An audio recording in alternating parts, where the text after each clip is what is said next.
The gentleman you're looking at right here is William Mumler.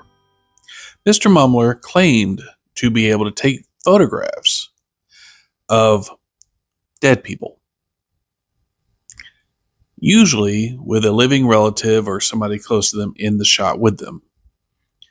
So basically, this means if Grandpa passed away and missed out his opportunity to be in the family portrait, just call Mr. Mumler.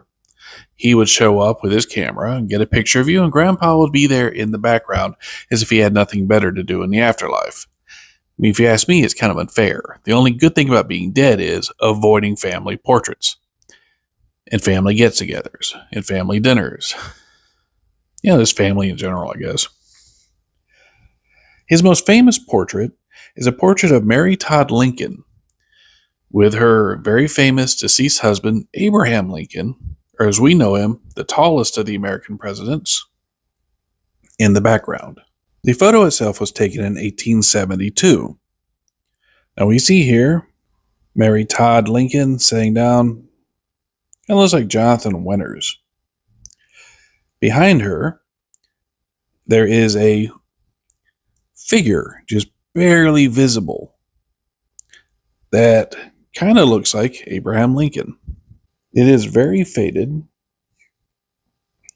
And using the technology we have today, can we make this image clearer so we can make out more of Mr. Lincoln? And that's what we're going to do. We're going to use modern technology that either A, I already have and paying very little for, or B, is free to use, to see if we can bring out this image of Mr. Lincoln in this photograph. So here we are, the finished product. Yeah, I can see Lincoln there. It's just mirrors. His head seemed really small compared to Mary Todd. For someone who's like standing directly next to her with his hands on her shoulders. Then again, maybe Lincoln had a tiny head. I don't have a whole lot of reference for him standing next to people.